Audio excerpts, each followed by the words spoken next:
Diolch i chi, bore da. Da i fod nôl yma, fi wedi pregethu yma o'r blaen o'r amser hir iawn yn ôl, ond mae'n da i fod yma. Da i weld rai gwynebau cyfarwydd, ond hyfryd hefyd i weld gwynebau anghyfarwydd. Mae'n da i addoli yr arglwydd gyda'n gilydd. Nawn ni gyflwyno'n hunan i Dduw, nawn ni gyflwyno'r oedfa i'r arglwydd mewn gweddi. O Dduw ein tad, a thad ein harglwydd Iesu Grist, rydyn ni yn diolch i ti y bore yma, unwaith eto am dy gariad i ti ag ato ni, ac yn diolch dy fod ti wedi dangos dy gariad i ni trwy anfon yr arglwydd Iesu Grist. A'n diolch fod e'n waredwr, nid yn unig i ni, ond i'r holl byd ac arglwydd. Diolch bore yma, fod dy bobl di ar hyd a lled y byd yn dod at ei gilydd i addoli ac i ddathlu atgyfodiad yr arglwydd Iesu Grist. Ni yn diolch i ti am dy eglwys di yma yng Nghymru, fod gen ti bobl yng Nghaerdydd ac yn Llwynhendy ac arglwydd dros y wlad mewn pentrefi a threfi a dinasoedd arglwydd rwy ti yng nghanol dy bobl wrth iddyn nhw gwrdd. Diolch i ti, diolch am yr undod sydd gennym ni yn yr arglwydd Iesu Grist. Diolch am ein partneriaeth ni yn yr Efengyl. A ni'n gofyn felly bore yma, y bydde dy hun yn dod yn agos ato ni, yn siarad â ni. Ni'n gwthio bydde ti'n rhoi pob ryddid i John wrth iddo fe bregethu yng Nghaerdydd. A ni'n gofyn am dy eneiniad di, gofyn i ti roed ysbryd glân di i ni nawr, wrth i ni wrando ar dy air ac wrth i ni ganu a gweddio a moli gyda'n gilydd. Arglwydd bydd yn y canol. Amen bod ni'n gofyn yn enw yr arglwydd Iesu Grist. Amen. Amen. Ni'n mynd i ganu efo'n gilydd. Ges i'n gofyn i anfon rai caneuon ac emynau draw, a nes i bwysleisio, chymod, sa'n set ar ein, chymod, os chi ddim yn nabod nhw, dywyswch chi, ond so mae rai o'r pethau ni'n mynd i ganu bore yma falle'n anghyfarwydd i chi, okay? Ond fi'n credu bych chi'n gwybod yr un cyntaf o leia. Felly 138 yn y llyfr emynau y Methodistiaid yw hwn. Hwn yw yr hyfryd fore ddydd, y daeth ein Iesu mawr yn rhydd, cyd lawenhaid pob enaid trist, y dedwydd ddydd, y cododd Crist. Mae dyn ni reswm i lawenhau ac i ddathlu bore yma. Nawn ni sefyll felly i ganu dy'n gilydd.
Fi am i ni droi bore yma i'r Efengil yn ôl Marc, pennod 5, 21 i 43. Marc 5, jyst i roi chydig o gyd-destun i chi. Beth sydd yn yr adran fach yma o llyfr Marc yw, mae yna 2 hanes, 3 digwyddiad, lle mae Iesu yn dangos ei nerth, a mae'n dangos rhywbeth o pwy yw trwy'r gwirthiau mawr yma. Felly, falle chi'n cofio, mae'n croesi draw mewn cwch dros y môr, mae'n storm a mae'n tawelu'r storm. Chi'n cofio, mae'n dweud shush am yr storm yn ei fyddhau iddo fe. Wedyn, yr ochr draw, mae'n cwrdd â dyn sydd y meddiant lleng o gythreiliaid, ysbrydion aflan, a mae'n bwrw yr ysbrydion aflan allan eto gyda gair. A nawr mae wedi croesi nôl draw am ydy ni'r trydydd digwyddiad. Wel, y gweud y gwir, mae bach o Black Friday 2-for-1 sale fan hyn. Mae yna 2 wyrth yn yr adran bach olaf yma. Felly, Marc, pennod 5, dechrau'n adnod 21. Dyma air Duw.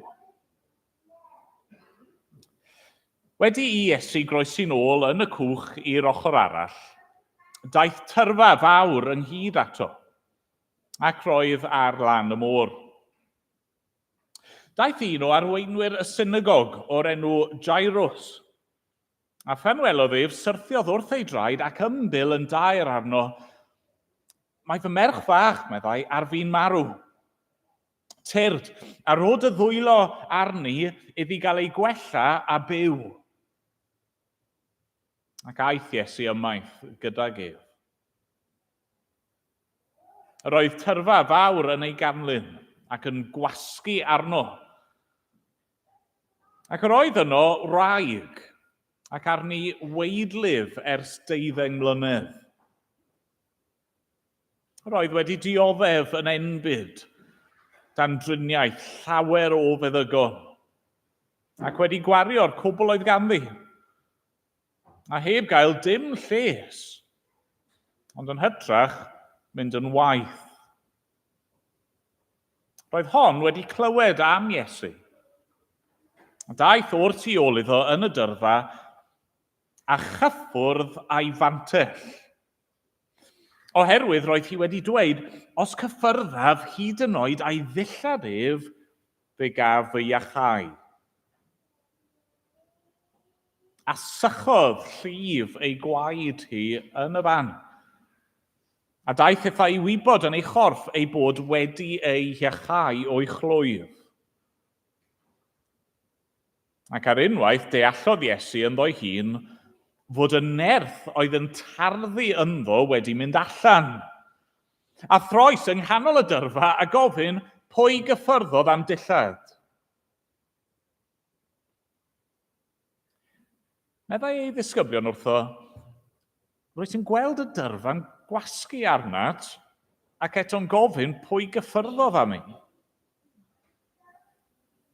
Ond daliodd ef i edrych o'i gwmpas i weld yr un oedd wedi gwneud hyn.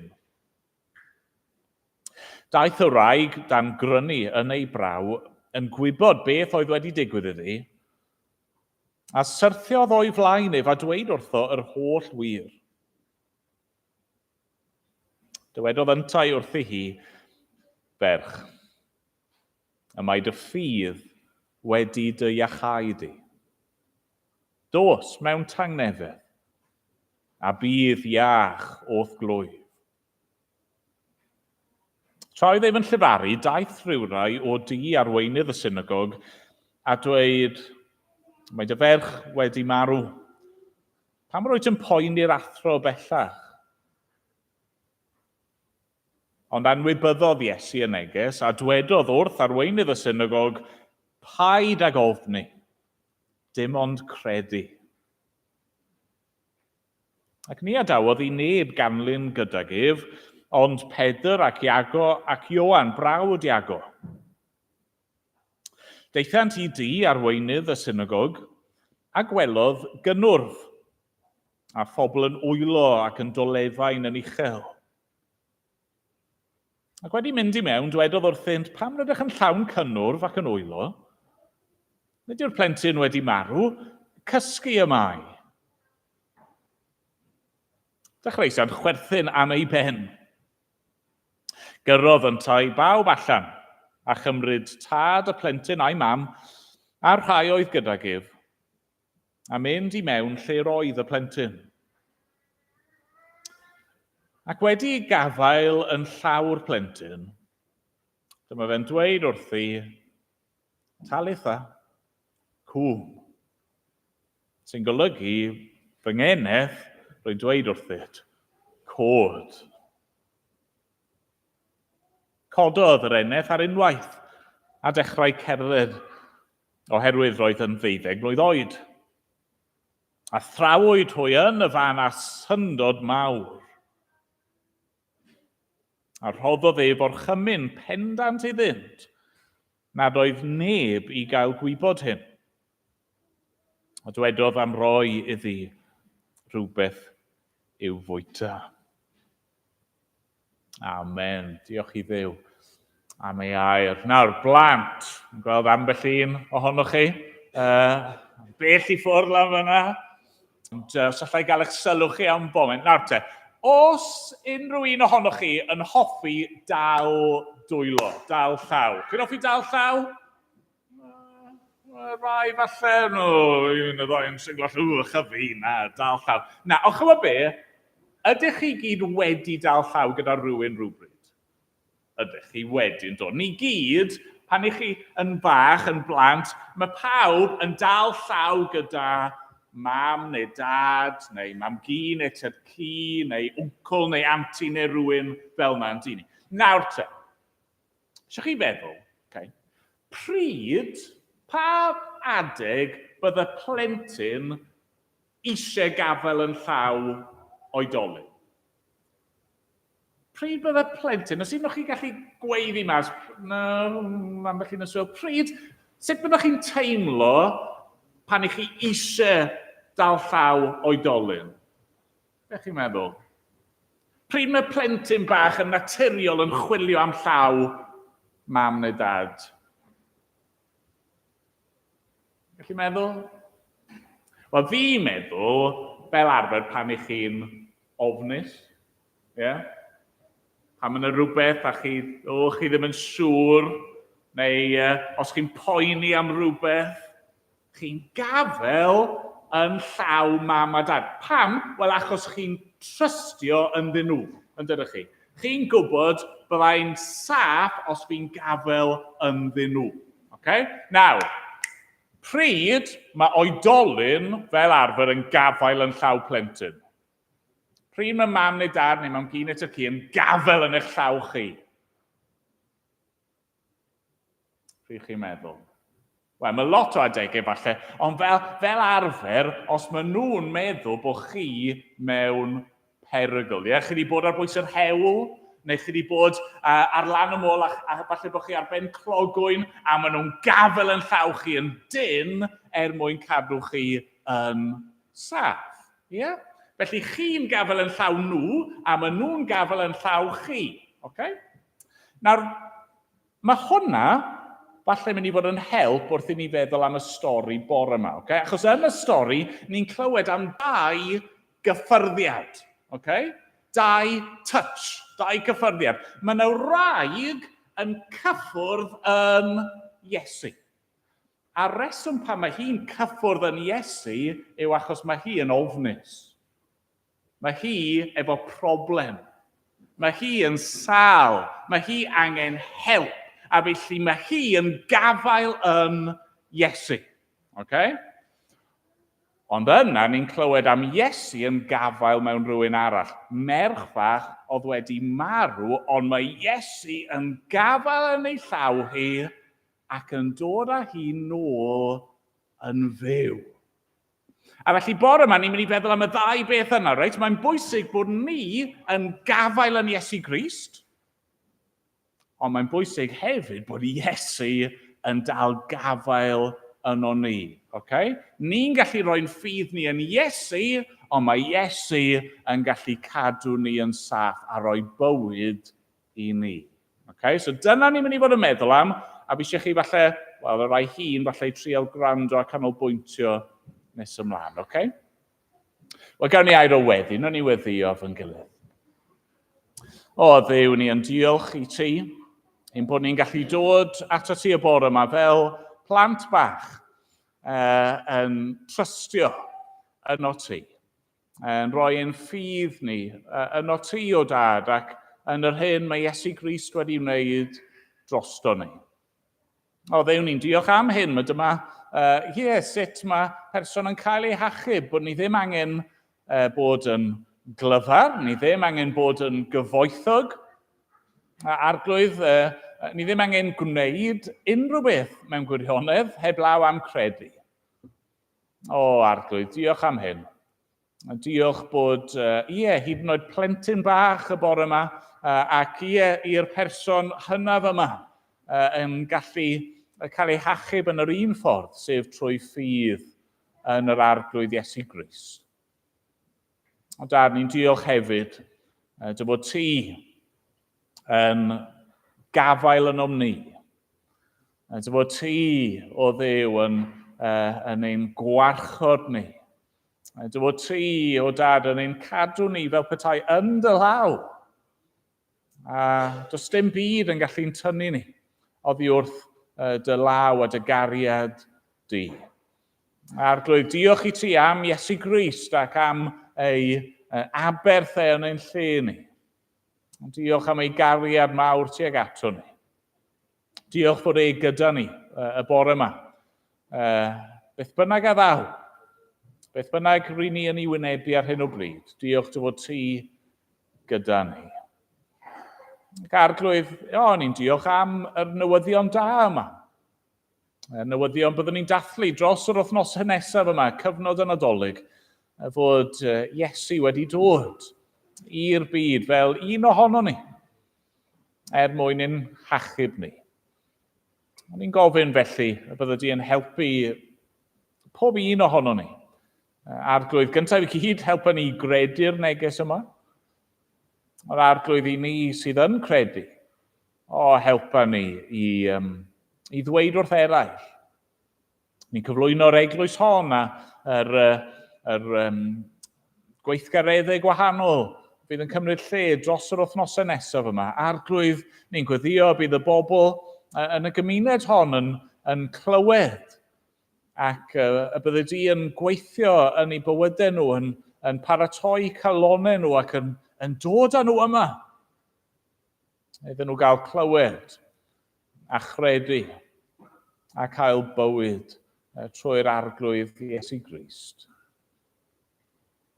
O arglwydd ein Duw, mawr yw ein diolch. Mae gennym ni gymaint o resymau i ddiolch bore yma. Beth bynnag yw'r problemau ni'n gwynebu. Diolch dy fod ti wedi'n bendithio ni mewn gymaint o ffyrdd. Yn wir, wyt ti wedi'n bendithio ni a phob bendith ysbrydol yn y nefolion leoedd trwy'r arglwydd Iesu Grist. Arglwydd, derbyn yn diolch felly. Helpa ni dy ddilyn di, helpa ni dy garu di yn fwy.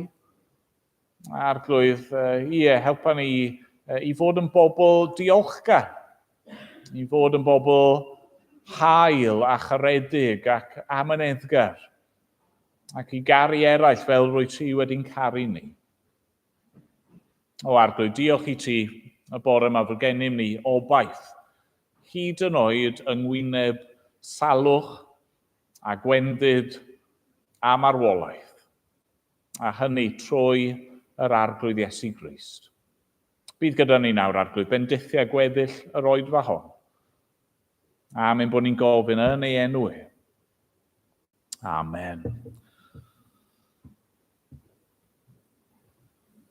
Amen. Ni'n mynd i ganu eto efo'n gilydd. Dewch i weld. Dewch i weld frenin cariad. Dewch i weld. Gwelwch goron thrain a gwisg o borffor drud. Fi'n meddwl falle bod Lydia mynd i chwarae fe troedd gyntaf? Neu pawb yn nabod hwn yn oce? Oce. Diolch. Nawn ni sefyll i ganu.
Wel, os oes Beibl dych chi, trowch i'r adran ddarllenon ni yn Efengyl Marc. A fel wedes i, mae'r hanes ni'n edrych arni heddi, mae'n dod fel rhyw fath o uchafbwynt, y trydydd mewn 3 stori lle mae nerth Iesu yn amlwg iawn. Ac un o'r pethau sydd, fel petai'n cysylltu yr straeon yma, un o'r themau sydd i'w weld yn y tair ddigwyddiad yma, yw marwolaeth. Felly mae Iesu, glywon ni gyntaf, yn croesi y môr, ac yn meddwl i'r Iddewon, oedd y môr yn symbol o farwolaeth, a yng nghanol y storm, mae'r disgyblion yn gweiddi allan, hynny, mae ar ben arno ni'n mynd i farw. Yna, ochr draw y môr, mae Iesu yn llythrenol yn lleoliad marwolaeth. Mae nhw yng nghanol y beddau ac yn gwynebu pwerau marwolaeth, pwerau ysbrydol drwg yma. Ond nawr, wrth groesi nôl, mae Iesu yn mynd i wynebu nid just symbol, a nid jyst lleoliad, ond mae'n mynd i wynebu y reality, marwolaeth ei hun. A dylse hynny ddim fod yn sioc i ni fod y thema yma'n codi yn gyson yn y Beibl, achos mae marwolaeth yn broblem sydd yn ein gwynebu ni i gyd, yn dydi? Ers y cwymp, ers yr penodau cyntaf hynny yn Genesis, lle mae Adda ac Efa yn gwrthryfela yn erbyn Duw, ac i ni fel pobl yn cael ein gwahanu oddi wrth Dduw, beth sy'n digwydd fyna yw mae pechod yn dod i fewn i'r byd, a mae cyflog pechod, sef marwolaeth, yn ein gwynebu ni, bob un. A bore yma, fi'n gobeithio wrth i ni edrych ar yr hanes yma, bydd hynny'n dod yn amlwg i ni. Right? Fi'n gobeithio bydd reality breider bywyd a'r sicrwydd o farwolaeth, fi'n gobeithio bydd hynna'n glir i bawb. Mae'r falle bod chi'n meddwl eich hun, wel, dyw hwnna ddim yn uplifting iawn. Paid siarad am farwolaeth, come on, mae hwnna'n ddiflas. Mae bron a bod yn Nadolig, come on, mae'n y goed yn Nadolig. Ni ddim eisiau meddwl am farwolaeth bore yma. Ond chyma be, fi'n credu, mewn ffordd, does na ddim amser gwell na'r cyfnod yma'r flwyddyn i feddwl am farwolaeth. Pam ydw i'n dweud hynny? Wel, i siarad yn hollol blaen, right? Y cyfnod mae pobl fwyaf tebygol o farw yw mis Ionawr, ac yna'n ail mis Rhagfyr. A felly, siarad yn ddynol, mae marwolaeth mynd i fod o'n cwmpas ni dros y misoedd nesaf. Fi'n gwybod yng Nghaerdydd gyda ni, mae yna sawl teulu sydd yn galaru ar y foment, wedi colli pobl neu aelodau o'r teulu ar ei gwely angen nhw. Mae'n reality o'n cwmpas ni. Ac heb eisiau swnio'n morbid, falle bod rai yma yn gwynebu a angau. Ond wrth gwrs, mae'n y reswm arall pam bod e'n addas i ni feddwl am farwolaeth, sef bod hi bron yn Nadolig. A be ni'n mynd i fod yn dathlu mewn gwirionedd yw bod Iesu Grist, mab Duw, wedi cael ei eni mwyn cynnig bywyd i ni. Mwyn datrys neu dadwneud a choncro marwolaeth. Chi'n gweld, ni'n methu osgoi e. Byddwn ni'n ffôl i anwybyddu marwolaeth. Okay? Mae marwolaeth yn elyn. Mae'n elyn cryf ac mae'n elyn creulon. Be fi eisiau ni glywed bore yma yw hyn, fod Iesu yn gryfach na marwolaeth. A mae Iesu yn garedig, fi'n ni'n canu hynny ar y diwedd. Mae marwolaeth yn gryf, ond mae Iesu yn gryfach. Mae marwolaeth yn greulon, ond mae Iesu yn garedig. Os allai roi darlun, falle, jyst i'n helpu ni, rhywbeth i gadw yng nghefn eich meddwl chi. Chi wedi gweld rhyw raglen dyledu, documentary anifeiliaid, lle mae yna anifail fawr fel llew, neu teigr, neu arth, rhywbeth ffyrnig, pwerus fel yna, a mae'r anifail mawr yn gafael mewn babi. Hynny yw, babi llew, neu babi teigr, neu beth bynnag. Yeah? Chi wedi gweld? Mae'n amazing, nag yw e? Mae dechrau'r anifail mor bwerus, efo'r danedd yma sy'n gallu rwygo anifail arall yn ddarnau, ond ar yr un pryd yn dyner ac yn ofalus ac yn gallu gafel yn eu plentyn nhw heb torri'r croen. Fel na fi eisiau ni feddwl am yr arglwydd Iesu Grist y bore yma. Mae e'n gryf, mae e'n bwerus, mae e'n gallu tawelu storm, mae'n gallu bwrw allan cythreiliaid, mae hyd yn oed yn gallu concro marwolaeth. Ac eto, i rai sydd yn ei geisio fe, rai sy'n ymddiried ynddo fe, mae'n dyner, mae'n ofalus, mae'n tosturio, mae'n garedig wrthyn ni yn ein gwendid. Y bore yma, pa obaith sydd gennych chi yng ngwyneb marwolaeth? Wel, dim ond hwn. Dim ond yr arglwydd Iesu Grist. Nawr, wrth i ni ddod at yr hanes yma, fi'n siŵr bod chi wedi clywed pobl yn pregethu ar hwn o'r blaen. Chi'n gallu delio gyda'r testyn yma mewn lot o ffyrdd. Be fi eisiau gwneud yw rhannu yn ddwy. Okay? A fi eisiau ni feddwl, fel wedys i wrth y plant, am ddau gyffyrddiad, okay? Dau touch. Yn gyntaf, cyffyrddiad ffydd, ac yna'n ail, cyffyrddiad bywyd. So i ddechrau, cyffyrddiad ffydd, neu y ffordd i ni yn gafael yn Iesu Grist. Okay? Felly, ni'n clywed yn dyn i adnod 21, mae Iesu yn croesi nôl yn y cwch. Mae wedi dod nôl i ardal Capernaum. A mae yna dorf yn gweld e'n dod ac yn casglu o'i gwmpas a mae pawb eisiau weld a bod yn agos ato fe, ond mae yna un dyn yn gwthio ei ffordd trwodd ac yn taflu hunan ar y llawr o flaen Iesu, dyn o'r enw Jairws. Mae'r dyn yma yn ddyn pwysig yn y gymuned. Mae yn arweinydd y synagog. A mae ganddo fe broblem yn does. Mae ei ferch bach, adnod 23, ar fi'n marw. A mae'n ymbil ar Iesu, dere, please help her. Dere gyda fi. Mae Iesu'n cytuno, a maen nhw'n dechrau mynd, ond ar y ffordd, mae yna rhywbeth yn ei stopio nhw yn does. Mae yna rhywbeth yn ymyrryd. Mae yna wraig arall sydd angen help. Mae hi hefyd mewn sefyllfa trienus.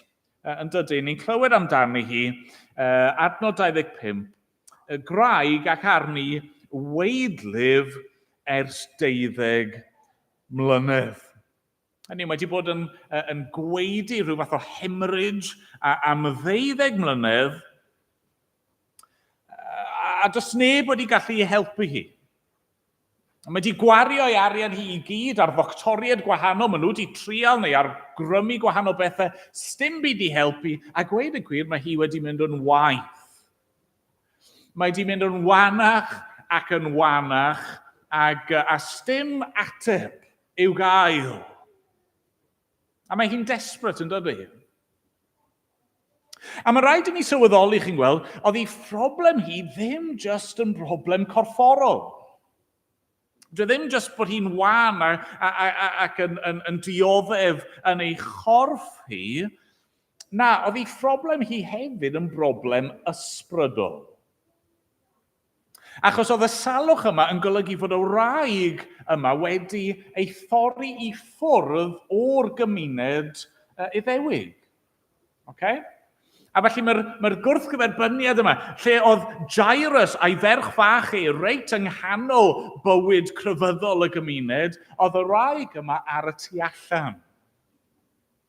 Oedd y ffaith bod hi yn sal, y ffaith bod hi yn gweudu, yn golygu bod hi yn seremoniol yn frwnt. Gallwn ni ddweud bod y wraig yma, bod hi dal yn fyw, mewn ffordd yn farw yn barod. Oedd hi rhyw fath o walking dead. Yn meddwl y gymuned, yn meddwl yr Israeliad, oedd hi'n frwnt.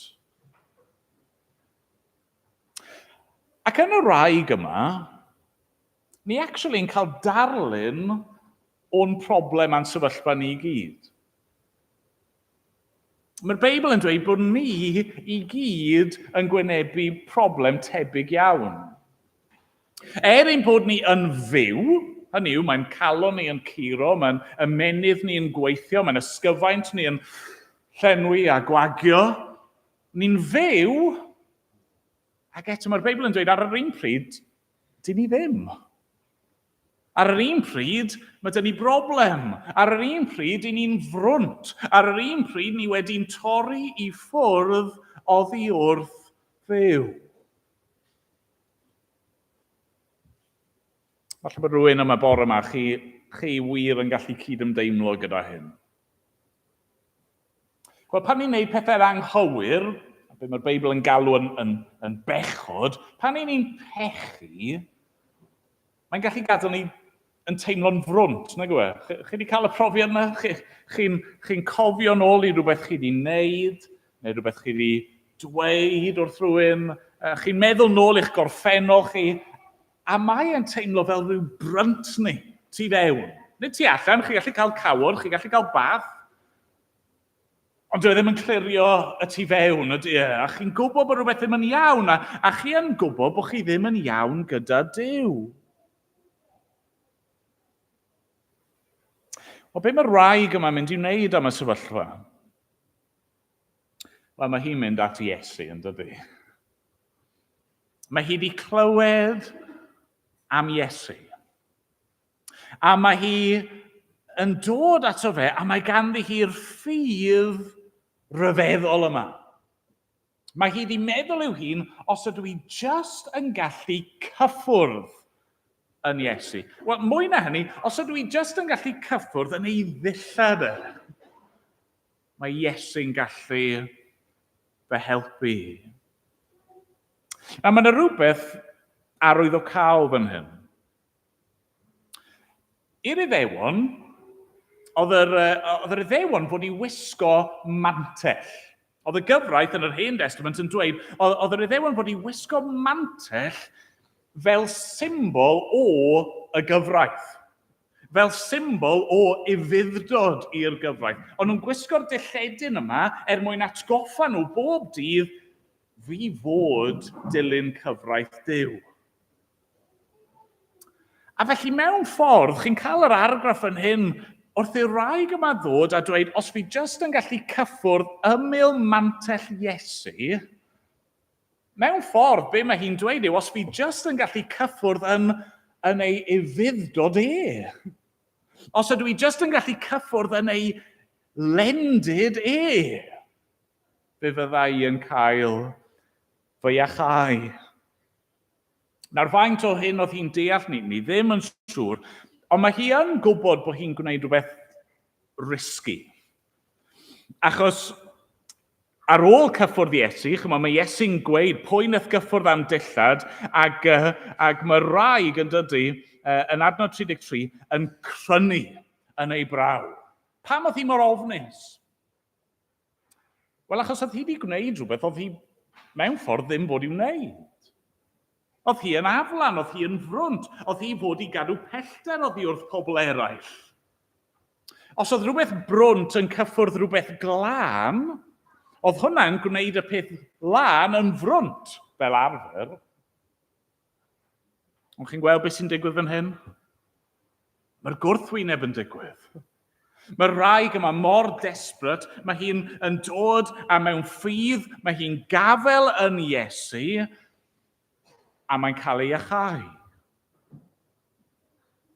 Mae Iesu'n ymwybodol yn syth yn dydy, mae'n stopio yn y dorf, mae'n teimlo bod yr pŵer yma sydd ynddo fe, pŵer yr ysbryd glân wedi mynd allan ohono fe, mae'n stopio, mae'n edrych o gwmpas, mae'n dweud, pwy sydd wedi cyffwrdd fi? Pwy yn y dorf yma o bobl sydd gyda ffydd? Mae'r wraig yn dod yn crynu o'i flaen e. Mae'n cyffesu popeth. Mae'n cydnabod ei hangen hi, a'i bryntni hi. A mae Iesu'n dweud wrthi yn dydy, dos mewn tangnefedd, a bydd iach o'th glwydd. Os ych chi bore yma yn gweld eich angen, os ych chi bore yma'n teimlo eich euogrwydd, eich cywilydd chi, eich bryntni, os ych chi'n dod yn desperate ac yn gwybod fi ddim yn gallu helpu fy hun a sneb arall yn gallu helpu fi ond Iesu, ac os ych chi'n dod ac yn trystio ynddo fe, mae e'n dweud yr un peth wrthoch chi. Bod eisiau rhoi tangnefedd, bod eisiau'n gwneud ni'n lan ac yn iach, bod eisiau'n gwneud ni'n gyflawn, bod eisiau dod â ni yn ôl at Dduw. Mae Iesu, mae ganddo fe gynsyrn am ein corff ni. A mae'n iawn i, allwn ni weddio bore yma am iechyd corfforol. Os ych chi'n sâl, gallwch chi ofyn iddo fe eich gwella chi, ond mae ganddo fe gynsyrn mwy am eich enaid chi. Mae ganddo fe gynsyrn mwy am eich perthynas chi gyda Duw. Felly dewch ato fe, cyffyrddwch ynddo fe mewn ffydd. Na'r cyffyrddiad cyntaf. Ond dyna mae dynnu'r ail gyffyrddiad yma. Cyffyrddiad bywyd. Neu y ffordd mae Iesu yn gafael yno ni. Mae'r ddau beth yn bwysig yn dyn nhw. Mae'n bwysig bod ni efo ffydd yn Christ, yn dal llaw Iesu. Ond mae'r un mor bwysig bod yn gafael yno ni. Nawr, ar y pwynt yma yn y stori, chi'n gallu dychmygu beth oedd yn mynd trwy feddwl Jairus. Chi'n gallu dychmygu fyna wrth i Iesu stopio, wrth i Iesu aros a siarad efo wraig yma. Chi'n gallu dychmygu, os oedd watch ganddo fe, bydde Jairus yn edrych arno fe ac yn, come on. Mae'n siŵr bod ni gyd i bod mewn sefyllfa fel yna, ond ni, lle ni mewn bris, ond dyw pethau ddim yn mynd to plan. Dyw pobl eraill ddim yn dilyn ein amserlen ni. Dydy y Duw ddim yn dilyn ein amserlen ni. Chi'n gallu dychmygu, a fel fi'n gweud, just dychmygu yw hyn, chi'n gallu dychmygu bod Jairus di dweud wrth i ferch bach paid poeni, aros di fan hyn, fi'n mynd i nôl help, fi'n mynd i nôl Iesu, a mae Iesu di dechrau dod, ond nawr mae di stopio. A mae rhaid oedd Jairus yn amau, yn cwestiynu. Come on, Iesu, ti ddim yn doctor da iawn. Drian a wraig yma, mae hi'n sâl, ond mae hi wedi bod yn dioddau ers 12 o flynyddoedd. Gallu aros chydig bach hirach? Come on, mae fy ferch i ar fi'n marw, dere nawr, dere gloi. A chi bron yn teimlo'n di chi bod Iesu yn oedi yn fwriadol. Mae'n gwneud hynny mewn man arall, yn dydy? Chi'n cofio hanes Lazarus? Mae chwiorydd Lazarus yn anfon at Iesu dere i wella dy ffrind di, a mae Iesu'n oedi. Yn fwriadol. Pam? Wel, mwyn dangos fod ganddo fe gynllun. Mwyn dangos fod amseru Duw yn aml iawn yn wahanol i'n amseru ni.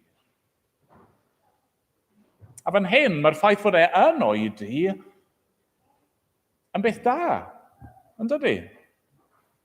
Oherwydd i Jairus, ac i'r teulu, ac i'r ferch fach, ac i'r disgyblion, ac i ni y bore yma. I ni yn cael gweld mwy o Iesu fan hyn. Ni'n cael gweld yn well pwy yw a'r gallu sydd ganddo fe. Nawr, mae'r ferch fach yma. Yr un broblem sydd ganddi hi ac oedd gan o wraig, yn dyfa. Just bod y broblem wedi cyrraedd y pen llanw, wedi cyrraedd yr eithaf.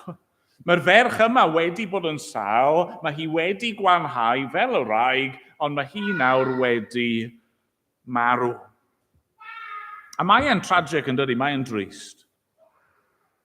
Mae unrhyw farwolaeth yn drist, ond fan hyn fod merch yn marw, merch bach, 12 mlwydd oed, marw yn ifanc. Mae rhaid ni sylweddoli yn does, dyma yw'r reality. Mae'n digwydd. Fi ddim yn nabod pawb yma bore yma, falle bod rhywbeth cyffeleb i hyn wedi digwydd yn eich teulu chi ac yn eich profiad chi. Dyn ni ddim yn cael yr addewid yna bod ni'n mynd i fyw i ryw oed mawr. Mae bywyd yn gallu bod yn fyr tu hwnt. A dyma sydd yn ein gwynebu ni. Os y'n ni'n marw yn 12 oed, neu os y'n ni'n byw nes bod ni'n 112, yn y diwedd, yr un lle i ni'n mynd, yn dyfe, lawr i'r bedd. Felly pawb aeth sydd. I ni sydd i gyd yn mynd i fynd yn sal, ac yn mynd i fynd yn wan, ac yn mynd i farw. Pawb aeth sydd, wel, mae Iesu'n dweud yn dydy. Pawb aeth sydd yn adnod 36, paid ag ofni, dim ond credu. Yn dweud, dim ond fi sy'n gallu rhoi gobeith. A felly mae'n mynd yn dydy, gyda Jairus a'r fam, mae'n mynd gyda ei ddisgyblion agosa. Maen nhw'n mynd at wely angau y ferch, a mae'n gafael yn ei llaw. A mae'n sibrwd wrthi, yn dydy? Merch fach, deffra. Fel bydd llawer ohono ni wedi dweud wrth ein plant ni yn y bore, amser deffro. A mae'n codi. Mae'n codi, nôl yn fyw.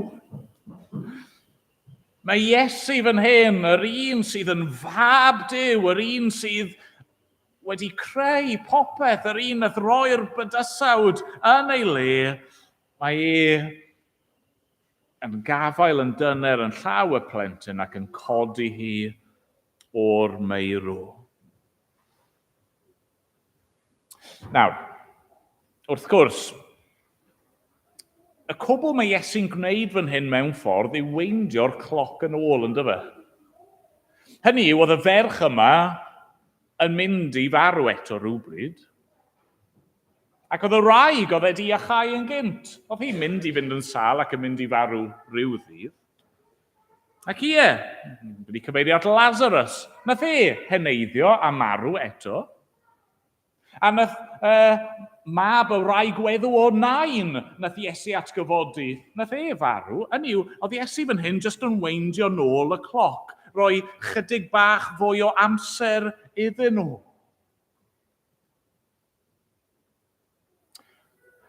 Ond trwy hyn, mae Iesu'n dangos i ni pwy yw yn dydy?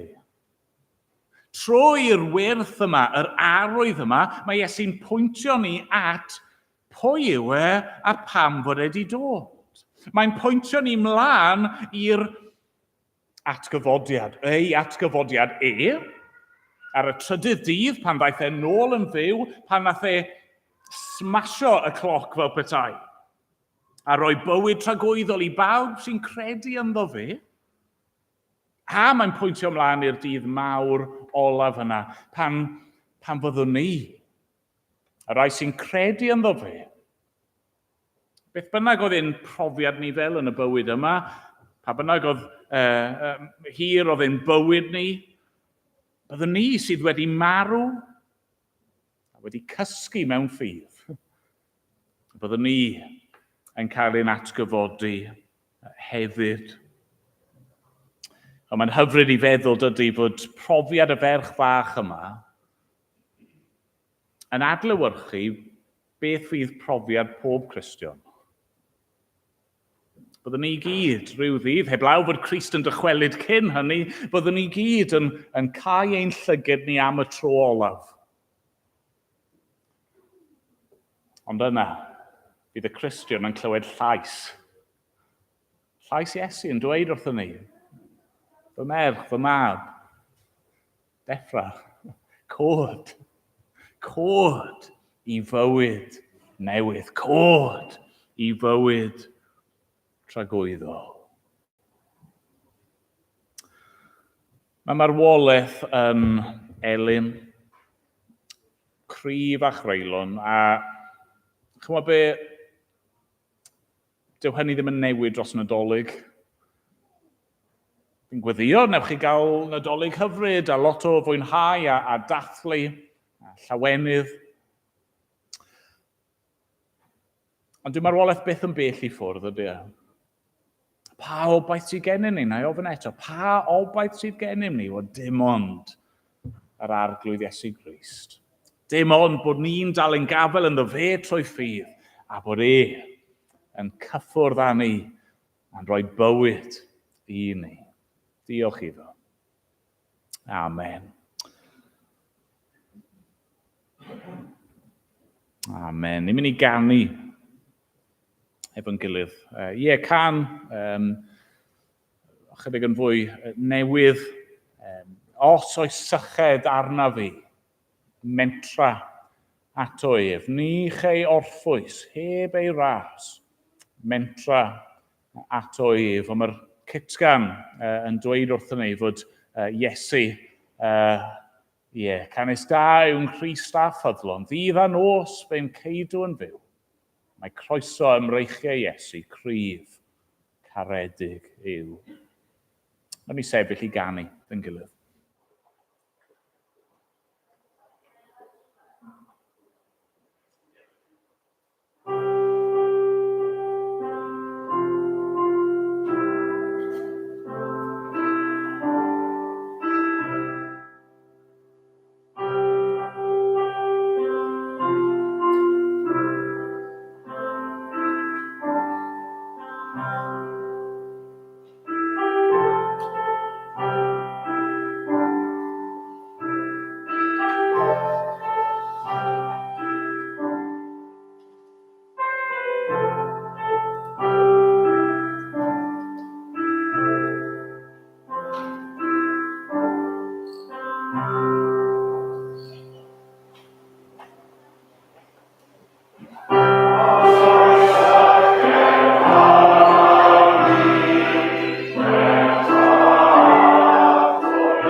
arglwydd, diolch i ti unwaith eto am dy air di.